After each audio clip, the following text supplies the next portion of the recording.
করবে যে যে ইসলাম আন্দোলনের দলের বিপক্ষে আমরা কমিউনিস্ট করে প্রতিবাদ জানাবো সেগুলো শেয়ার করে আমরা একাত্মতা ঘোষণা করবো। সামাজিক যোগাযোগ মাধ্যমে সক্রিয় থেকে সামাজিক যোগাযোগ মাধ্যমের আন্দোলন রাষ্ট্রপতি আন্দোলন সমস্ত আন্দোলনে একাত্মতা ঘোষণা করা আহ্বান জানিয়ে আমাদের প্রিয় নেতা তারেক রহমান সাম্য মানবিক রাষ্ট্র গঠনের যে ডাক দিয়েছে, জাতীয় ঐক্যের যে ডাক দিয়েছে, তার এটাকে সাড়া দিয়ে সবাই মিলে একটি সুন্দর সামগ্রিক সমৃদ্ধশালী বাংলাদেশ আমরা প্রতিষ্ঠিত করবো। বন্ধুরা আমার, কিন্তু আমরা কি লক্ষ্য করলাম, তারেক রহমানের সেই সমস্ত কর্মকাণ্ডে বাংলাদেশের সকল মানুষ যখন ঐক্যবদ্ধ, তখন তাকে তার চরিত্রকে হরণের জন্য ওই একাত্তরে পরাজিত শক্তিরা সেদিন ঢাকায় তারেক রহমানের বিরুদ্ধে আজে বাজে স্লোগান দিয়েছে। বন্ধুরা আমার, আমাদের প্রিয় নেতা বীর উত্তম শহীদ প্রেসিডেন্ট জিয়াউর রহমানের ছবিকে পদদলিত করেছে। ওই একাত্তরে পরাজিত শক্তিটাকে উচ্চারণ করে বলে দিতে চাই, আগামী দিনে এরকম দুষ্টতা দেখায় ছাত্র দল আপনাদেরকে তার ভাঙ্গা জবাব দেবে।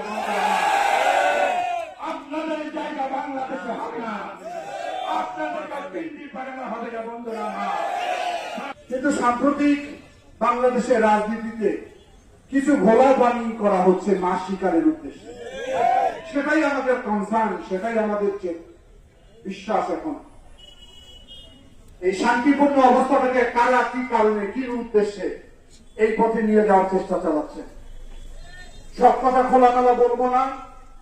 সোহাগ হত্যা হয়েছে, আমাদের পার্টির সর্বোচ্চ জায়গা থেকে প্রতিবাদ জানিয়েছে, সমবেদনা জানিয়েছে এবং বলা হয়েছে দুষ্কৃতিকারীদেরকে গ্রেফতার করা হোক। কারণ যিনি হত্যাকাণ্ডের সঙ্গে যারা জড়িত তারা কোন দলের সদস্য হতে পারে না, হত্যাকারী হিসেবে তাকে দেখতে হবে।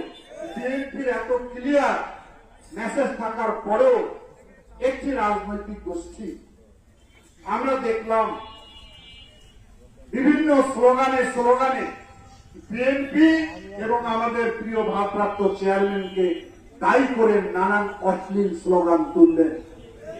তারা কি ভুলে গেলেন যে তারেক রহমানকে? নিশ্চয় ভুলে গেছিলেন। তারেক রহমানের সেই তারেক রহমান যিনি জিয়াউর রহমানের সন্তান। জিয়াউর রহমান এই বাংলাদেশের স্বাধীনতা ঘোষণা দিয়ে 9 মাস অস্ত্র নিয়ে যুদ্ধ করে বাংলাদেশকে মুক্ত করেছেন সেই জিয়াউর রহমানের সন্তান। ভুলে গেছেন জিয়াউর খান? তারেক রহমান তারই সন্তান বেগম খালেদা জিয়া। খালেদা জিয়াকে 9 বছর এই রাজপথ প্রকম্পিত করে স্বৈর শাসক এরশাদের পতন ঘটিয়েছিলেন তার সন্তান তারেক রহমান। তারেক রহমান আমাদের আবেগ, তারেক রহমান আমাদের বিশ্বাস, তারেক রহমানের বাংলাদেশ। সুতরাং তাকে নিয়ে অশ্লীল অসভ্য স্লোগান দিবেন আর বিএনপির লোক ঘরে বসে আঙ্গুল চুষে থাকলে ধারণা আপনাদের ভুল ছিল। মনে করেছিলেন সোহাগ হত্যার মধ্য দিয়ে পানি ঘোড়া করে মাছ শিকার করবে। আপনারা বলেন চাঁদাবাজ গেছে যেদিকে এই চাঁদাবাজও যাবে সেই দিকে।